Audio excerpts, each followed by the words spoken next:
नमस्कार दोस्तों, कैसे हैं आप सभी लोग। मैं आशा करता हूं कि आप सभी लोग बेहद खुश और प्रसन्न होंगे। दोस्तों, पत्नी के कौन से अंग हर रात बेशर्म होकर दबाने और चूसने से अपार धन की प्राप्ति होती है। आज का यह महत्वपूर्ण टॉपिक है। आज के इस वीडियो में हम बताएंगे आपको कि अपने औरत की, अपने पत्नी की कौन से अंग दबाने और कौन से अंग को चूसने से आपको कभी भी धन की कमी नहीं होती है। दोस्तों, हर कोई पैसा के पीछे आजकल भाग रहा है, लेकिन आप की एक ऐसी गलती जो कि आपके पास कभी भी पैसा नहीं टिकता है, आपको ये पता नहीं है। दोस्तों, आपको आधा अधूरा ज्ञान कभी भी घातक सिद्ध हो सकता है, इसलिए वीडियो को शुरू से आखिर तक ज़रूर देखिएगा। एक समय की बात है, एक आदमी अपने पत्नी से बहुत ही परेशान रहता था और उसकी पत्नी हमेशा उससे झगड़ा करती रहती थी और बात बात पे लड़ाई कर देती थी। अपनी पति का एक भी बात नहीं मानती थी। उसका पति तंग आ चुका था उससे और कुछ भी कहता था तो वो करने का नाम नहीं ले रही थी। यह बहुत ही तंग आकर वो आदमी एक सुनसान रास्ते की ओर निकल पड़ा और आगे बढ़ता गया, आगे बढ़ता गया। आगे गया तो वहाँ पे देखा कि एक जंगल में एक महात्मा अपने पूजा पर बैठे हुए थे, आसन लगाकर बैठे हुए थे।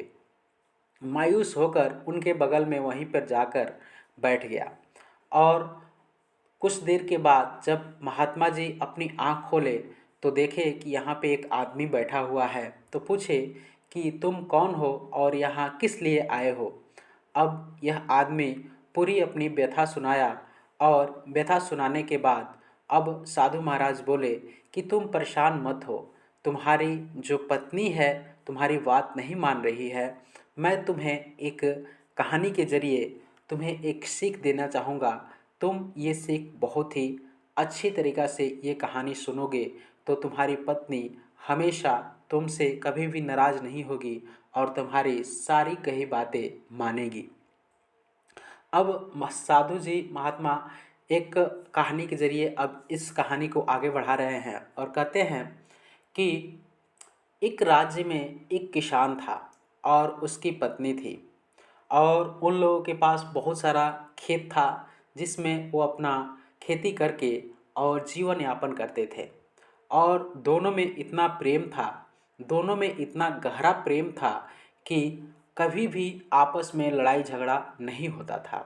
इधर देखिए, एक किसान की पत्नी और किसान आपस में इतना प्रेम करते हैं और ये जो आदमी साधु के पास आया है इसकी पत्नी से एक मिनट भी नहीं पटता है।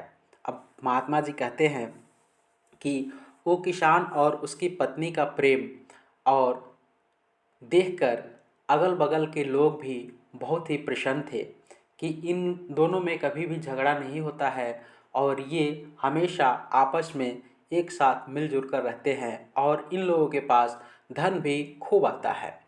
अगर आप प्रेम से रहिएगा तो आपके पास सब कुछ रहेगा, प्रेम से नहीं रहिएगा तो आपके पास कुछ भी नहीं रहेगा। यह बातें किसान और उसकी पत्नी की धीरे धीरे उस राज्य के राजा के पास पहुंची कि इस गांव में एक किसान है और उसकी पत्नी हमेशा आपसी प्रेम और लगन के साथ रहते हैं और कभी भी झगड़ा नहीं करते हैं और उन लोगों के पास कोई भी कार्य नहीं रुकता है और उनका कार्य बहुत ही आसानी से सब कुछ होते जा रहा है। अब इधर से जब राजा के पास यह बात पहुंची तो राजा यह बात उनकी पत्नी भी, राजा की पत्नी भी सुन रही थी बगल में। अब राजा और उनकी पत्नी में आपस में मतभेद हो गया कि जो किसान और उसकी पत्नी है वो दोनों में कौन अच्छा है जिसके चलते उससे झगड़ा नहीं हो रहा है। तो राजा बोल रहे थे कि जो किसान है वो बहुत ही विश्वासी है और बहुत ही अच्छा आदमी, नेक इंसान है जिसके चलते उसका घर स्वर्ग बना हुआ है। और रानी कह रही थी कि नहीं, उसकी जो पत्नी है वो गुणवत्ता है और उसकी पत्नी के हिसाब से ही उसका घर बहुत ही अच्छा से चल रहा है। अब राजा रानी आपस में ये बात लेकर बहस करने लगे और दोनों बहस करते करते आपस में लड़ भिड़े। उसके बाद से अब राजा ने कहे कि देखो, तुम्हें अगर सच्ची बात जाननी है तो उस दोनों की परीक्षा ले ली जाए या किसी एक की परीक्षा ले ली जाए, जिससे पता चल जाएगा कि कौन ईमानदार है और जिसके चलते उसका घर स्वर्ग है। तो राजा ने अपने एक सिपाही को उसके यहाँ भेजा और कुछ बातें बताकर समझाकर उसके यहाँ भेजा कि जाओ और तुम उस किसान से ये बात कहना। अब यहाँ राजा का जो सिपाही था उस किसान के पास गया। उस समय उसकी पत्नी बाहर कहीं गई हुई थी। तो राजा का जो सिपाही था वो किसान से कहा कि राजा साहब ने हमें आपके पास भेजा है कि अगर आप अपनी पत्नी को मार दोगे तो राजा साहब बहुत सारा खेत देंगे, इससे तुम्हारा जितना खेत है उससे दुगुना खेत देंगे और बहुत सारा धन दौलत देंगे, जिससे तुम जिंदगी भर बहुत ही खुशी से अपना जीवन व्यतीत कर लोगे। यह बात सुनकर किसान भड़क उठा और कहा कि राजा अपना पूरा राजपाट दे देंगे तो भी मैं अपनी पत्नी को नहीं मार सकता हूँ। अब यहाँ पे जो उसका सिपाही आया हुआ था वापस राजा के पास गया और राजा से जाकर कहने लगा कि ऐसा ऐसा वो किसान बोल रहा है कि आप पूरा राजपाट दे दीजिएगा तब भी मैं अपनी पत्नी को नहीं मार सकता हूँ। अब वहाँ पर राजा की पत्नी भी रानी भी बैठी हुई थी। दोनों सुनकर और रानी को ये लगा कि हो सकता है कि जो किसान है वो तो सही निकला, लेकिन मैं रानी की भी, उसकी जो किसान की औरत है, अब रानी कहने लगी मैं उसका भी परीक्षा लूँगी। अब रानी ने अपने एक लौंडी को रानी जो किसान था उसकी पत्नी के पास भेजा समझा बुझाकर, और जब वो लौंडी गई तो वहाँ पर उस किसान की पत्नी से भेंट हुआ और बोली, ये लौंडी बोली कि मैं राजा के यहाँ से आई हूँ और तुम अगर अपने पति किसान को मार दोगे तो राजा जो रानी साहिबा है तुम्हारे जितना भी खेत है उससे 3 गुना 4 गुना अधिक खेत देंगे और आधा राजपाट दे देंगे और बहुत सारा धन दौलत देंगे, जिससे तुम जिंदगी भर खुश रहोगे।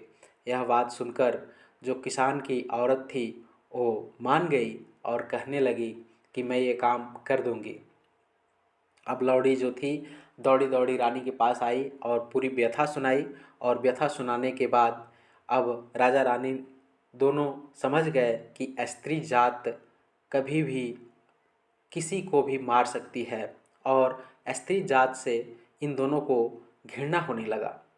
अब इधर जो किसान की मृत्यु न हो जाए, उसकी जान बचे, इसके लिए राजा ने अपने सिपाहियों को उस किसान के घर भेजा कि जाओ और देखो तो वो मार तो नहीं दिया है। अब इतना कहने के बाद वहाँ से सिपाही जब पहुँचे तो देखा कि किसान तो मर चुका है, सुबह का ही मर चुका है। तो पूछा गया कि जो किसान की औरत थी, तुम्हें तो इसे रात में मारने को कहा गया था, लेकिन तुम तो दिन में ही मार दी।